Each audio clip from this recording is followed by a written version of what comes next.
दौड़ता हुआ महाराज के पास आता है। बोला, राजन, हमने सुना है कि अपनी संपत्ति को आप दान कर रहे हैं, कुछ मुझे भी दे दो प्रभु, मेरा भी गुजारा हो जाएगा। राजा ने कहा, आए तो आप, लेकिन बड़ी देर कर दी तुमने। हे लकड़हारे, ये तो सत्य है कि मैं संपत्ति दान कर रहा था और सब कुछ दान कर दिया मैंने, अब मेरे पास कुछ नहीं है, देर कर दी। लकड़हारे ने कहा, राजन, आपकी समझ में तो आपके पास कुछ नहीं है, लेकिन राजाओं महाराजाओं के पास कुछ चीजें बेकार पड़ी होती हैं जो उनके प्रयोग की नहीं होती, लेकिन गरीबों को मिल जाए तो उनका गुजारा हो जाता है। आप सोचो। राजा ने कहा, ठीक है आप जाओ, हम रात्रि में सोचेंगे, जो कुछ होगा कल तुम्हें देने के बाद हम तीर्थ चले जाएंगे। लकड़हारा सुबह दौड़ता हुआ आया। राजा ने एक विचार किया कि मेरे पास क्या क्या था। विचार में उसके एक वस्तु आ गई। एक जंगल था राजा के पास, वो नहीं दान किया था उसने। राजा ने कहा, तू लकड़हारा है भी और तेरे काम की चीज मिल भी गई। एक वन है मेरे पास, उसका सही उपयोग करेगा तो तू संपन्न हो जाएगा। जा, तुझे मैंने अपना वन दे दिया। लकड़हारे ने जंगल तो पाया। राजा चला गया तीर्थ। लकड़हारा क्या करता, आज की टेक्नोलॉजी तो थी नहीं। उस वन का एक पेड़ रोज काटता हो और उस पेड़ को टुकड़ों में करता और जाकर सभी टुकड़े बाजार में पहुंचने से पहले उस लकड़ी को जलाता, जला के उसका कोयला बनाता और कोयला बना के जाके बाजार में खड़ा होकर के बेच देता। कोयले का भाव कोयले में जाता। उस दिन के भोजन पानी का गुजारा उसका चल जाता। इसी प्रकार रोज एक वृक्ष काटता और रोज कोयला बना के बेच देता हो। धीरे धीरे धीरे जंगल तो खत्म हो गया, लेकिन गरीबी नहीं गई। गरीबी उसकी नहीं गई। आज एक पेड़ मात्र बचा है, एक वृक्ष जंगल में। लकड़हारा घबरा रहा है कि कल से क्या होगा। हे भगवान, वन तो खत्म हो गया, लेकिन कहा ठीक है, जो प्रभु ने भाग्य में लिखा होगा वो होगा। जिसने मुख बनाया है, पेट बनाया है, वो भोजन भी देगा। चलो ठीक है। पेड़ को काटता है लकड़हारा। संयोगों बस उस दिन बरसात हो गई, मौसम खराब होने की वजह से आग जल नहीं पाई, कोयला बन नहीं पाया। उस लकड़ी को टुकड़ों में किया और बैलगाड़ी पे लादा। लकड़हारा उदास है कि वृक्ष है, कच्ची लकड़ी है, कोयला भी नहीं बन पाया, बाजार में इसका क्या दाम, कोई खरीदेगा नहीं, आज तो बच्चे भूखे मर जाएंगे। बैलगाड़ी पे लकड़ी को लाद करके लकड़हारा उदास मन लेकर के बाजार पहुंचा। प्रतिदिन बाजार पहुंचता था, बीच बाजार में जावे, खड़ा होके आवाज लगावे, लेकिन शाम तक कोई खरीदार कोयले का आवे तो खरीद लेता था। आज लकड़हारा उदास है कि आज इस लकड़ी को कौन लेगा। जब कोयला इतनी देर में देखता था तो लकड़ी कौन खरीदेगा। मेरे भक्तों, बाजार पहुंचने से पहले ही आज लकड़ी के ग्राहक मिलने लगे। बोल सच्चिदानंद भगवान की। ग्राहक मिलने लगे। एक आदमी आता है, बोला भैया ठहरो। लकड़हारे ने कहा क्या बात है। उसने कहा लकड़ी की क्या कीमत है, क्या लोगे। लकड़हारे ने कहा भैया ये भी कच्ची लकड़ी है, जो मन में आवे दे दो। तो उस जौहरी ने कहा कि भैया इसकी हम तुम्हें 100 सरफियां देंगे। लकड़हारे को विश्वास न पड़े कि 100 सरफी, पूरा वन मैंने बेच दिया, 100 सरफी नहीं मिली और इस कच्ची लकड़ी की 100 सरफी। लकड़हारे ने समझा कि हमसे उपहास कर रहा है, मुझे परेशान कर रहा है, मेरा समय बर्बाद कर रहा है। लकड़हारे ने कहा भैया मुझे सताओ मत, आप जाओ, आज मेरा मन वैसे दुखी है, हमारा कोयला नहीं बन पाया है, आप चले जाओ। लकड़हारे ने अपनी बैलगाड़ी को हाँक दी। वो जौहरी पीछे लगा है। कुछ दूर लकड़हारा गया। जौहरी ने फिर कहा, भैया अगर कीमत कम हो तो 1 सरफी और बढ़ा दूं। लकड़हारे ने कहा, भाई कुछ तो जरूर है। 100 सरफिया दे रहा था और अब ये बढ़ा रहा है। और सच्चिदानंद भगवान की और श्री हनुमान जी महाराज की। सोच रहा है कि आखिर कुछ तो जरूर है, क्योंकि ये पीछे मेरे क्यों लगा। अच्छा, जौहरी सोच रहा है कि शायद मैंने कीमत कम लगाई हो, और लकड़हारा समझ रहा है कि ये मेरे साथ मजाक कर रहा है। थोड़ा समझ का फेर था। लेकिन जब बार बार उसने प्रयास किया कि मैं ही लकड़ी खरीदूंगा, इसका कीमत कम देता हूं तो कुछ और दे दूं, लकड़हारा बैलगाड़ी से कूद पड़ा। बोला, भैया एक ही ये पेड़ था, और जब पूरा वन मैंने बेच करके मैं बड़ा व्यक्ति नहीं बना, तो आखिरी वृक्ष बेच कर मैं बड़ा व्यक्ति क्या बनूंगा। ये बता दो, इतना ही बता दो कि इस लकड़ी का इतना मोल क्यों। ये लकड़ी तुम्हें फ्री में हम दान कर देंगे और चले जाएंगे। उस जौहरी ने कहा, भैया क्या तुम्हारे पास ऐसी लकड़ियां और हैं। लकड़हारे ने कहा, और अब है नहीं, बहुत थी मेरे पास, पूरा वन था इस लकड़ी का। लेकिन इतना बता दे मेरे भाई कि कैसी लकड़ी हुई, किसकी इतनी कीमत। उस जौहरी ने कहा, मेरे भाई ये मलयागरी चंदन है। बोल सच्चिदानंद भगवान की। ये मलयागरी चंदन है। क्या किया तुमने इसको। बोला, भैया मैंने कोयला बना के बेच डाला। यही जीवन है कि जीवन हमको मिला था सदाचार के लिए,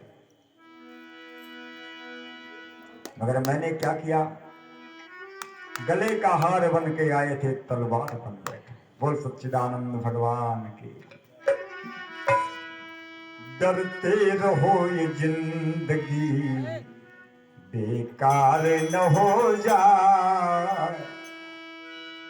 डरते रहो ये जिंदगी बेकार ना हो जाए। सपने में किसी जीव का अपकार ना हो जाए, सपने में किसी जीव का अपकार न हो जाए।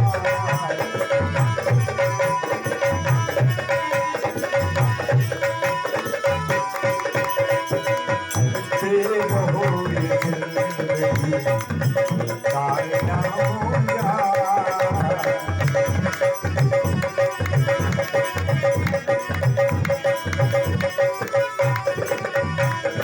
करते रहो ये जिंदगी बेकार न हो जाए, करते रहो जिंदगी बेकार न हो जाए।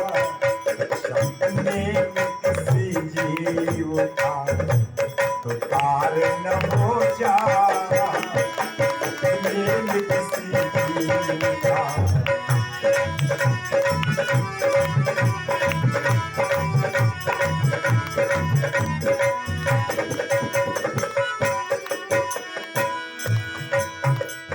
पाया है तनियमो सदाचार के लिए, पाया है तन अमो सदाचार के लिए, पाया है तन अमो सदाचार के लिए, सदाचार के लिए। विषयों में फंस के विषयों में फंस के अनाचार न हो जाए।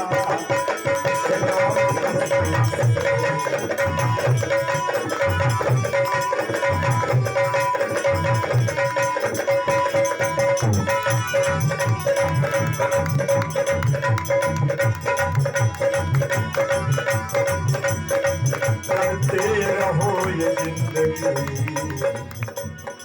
बेकार ना हो को संभाल के चलो, इसे बचा के चलो, ये बड़ा कीमती है, कीमती बहुत है। भगवान ने कहा कि अरे मेरे भक्त, मेरे भाई, मेरे जीव, तू जगत पिता का प्यारा राजकुमार हुई परदेसी।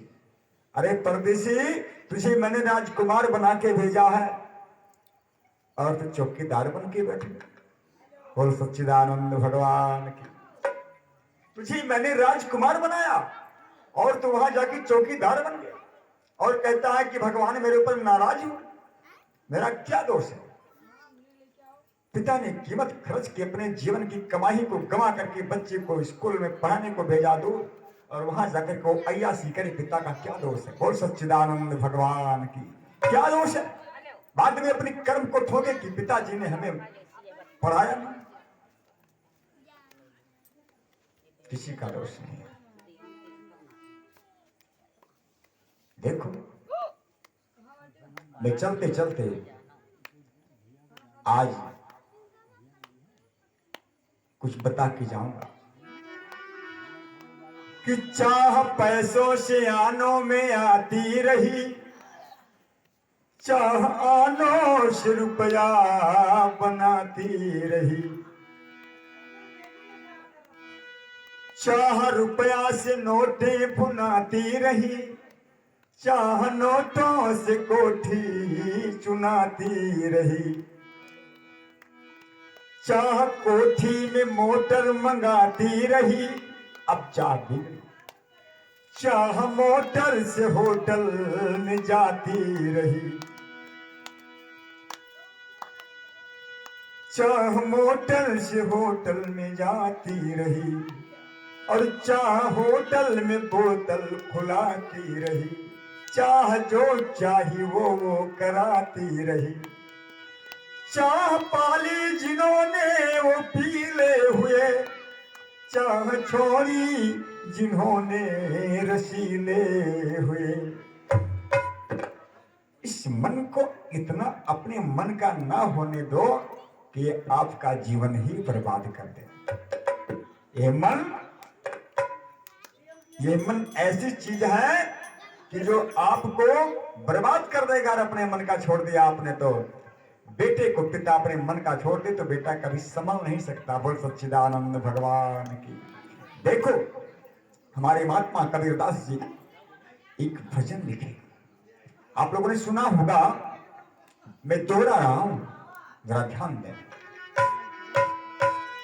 कि मैं ना लड़ी हो राम, सभी लोग सुने हैं, मैं ना लड़ी थी सयान कसी गे, मैं ना लड़ी हो राम सयान कसी गे, मैं ना लड़ी हो राम सयान कसी गे, मैं ना लड़ी, ओ मैं ना लड़ी हो राम, मैं ना लड़ी हो राम, मैं ना लड़ी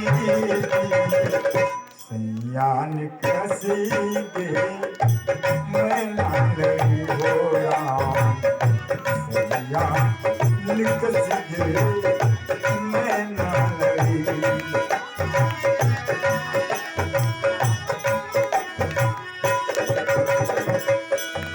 कहना है, बाबा जी लिखते हैं, आखिर ये कहता कौन है? ये भजन आसान नहीं है। इस भजन को आसान मत समझना कि सामान्य निर्गुण बाबा ने लिख दिया। इस भजन में वेदांत भरा हुआ है, अध्यात्म भरा हुआ है। आखिर कहता कौन है कि सैया निकस की मैं ना लड़ी? जब भगवान ने मानव को बनाया तो जीव बनाया, भगवान अपना अंश भेजा और जीव अकेला नहीं आया। जीव अकेला नहीं आया, भगवान ने जीव के पीछे दो रखवाले भेजे। दो रखवाले भेजे कि जाओ इस जीव को अपने मन का मत होने देना। ध्यान से मेरी बात सुनो।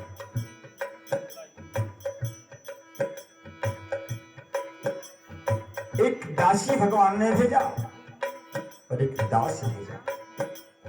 दासी कौन है?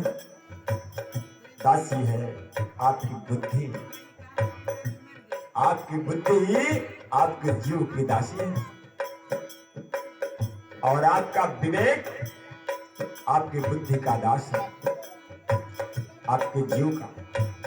तीन भेजा। अब अगर विश्वास ना पड़े तो जीव तो एक पागल के पास भी होता है, लेकिन आखिर वो पागल क्यों है? पागल के पास जीव है कि नहीं है? अगर जीव ना हो तो जिंदा कैसे है? लेकिन वो जिंदा है क्योंकि बुद्धि ने उसका साथ छोड़ दिया है, विवेक ने उसे समझाना बंद कर दिया। मगर आपके पास बुद्धि भी है और विवेक भी है। जीव अपने मन का हो गया, दासी का कहना नहीं माना। जो उसकी धाय थी मां के समान, उसका कहा नहीं माना। विवेक ने बार बार समझाया कि ये गलत काम मत करो, मगर जीव ने नहीं माना। अपने मन का हो गया, इंद्रियों के वश में हो गया। जब अंत आया तो जीव की दुर्गति हो गई।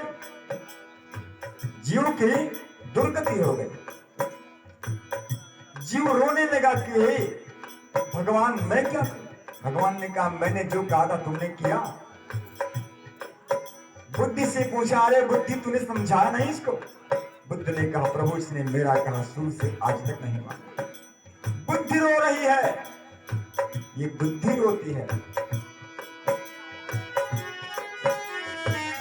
सैया चला के मैं ना नहीं हो राम, सैया निकलती मैं ना नहीं सैया।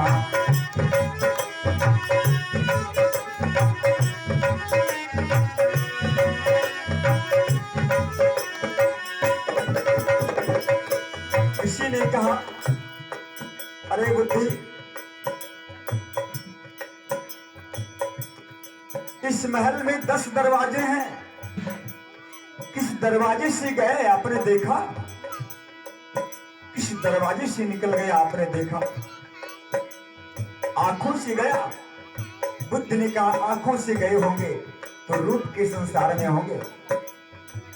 किसी ने कहा कान से गया होगा। कहा अगर कान से जाते तो श्रवण के संसार में होते, रोम चित्र से जाते तो स्पर्श के संसार में होते। मुझे पता ही नहीं किस रास्ते से गए।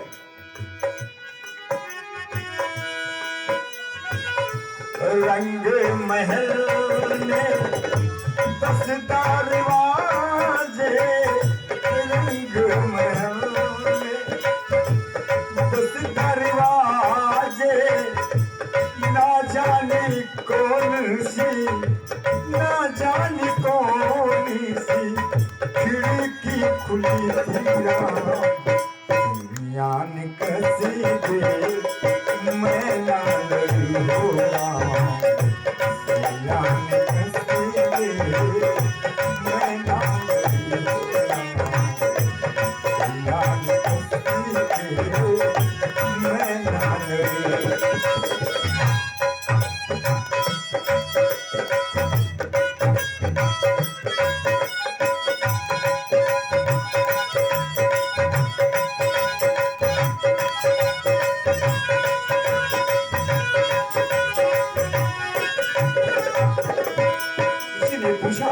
तूने रोका नहीं? उसने कहा वो हमसे इतना दूर चला गया था कि हमसे बातें नहीं करता था, मुझे दुश्मन समझ रहा था। ना मैं बोली ना मैं चाली, ना मैं बोली ना मैं चाली, ओढ़े चदरिया में तो चदरिया में तो अकेली खड़ी दिया, ज्ञान कसी दे मैं ना लड़ी हो राम, ज्ञान कसी दे मैं ना लड़ी हो राम, ज्ञान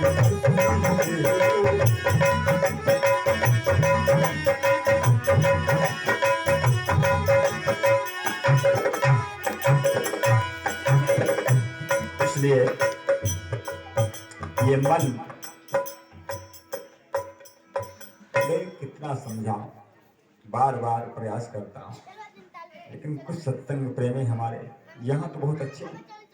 कहीं कहीं कुछ ऐसे लोग भी आते हैं कि सत्संग में पहुंची सत्संगी बन गए,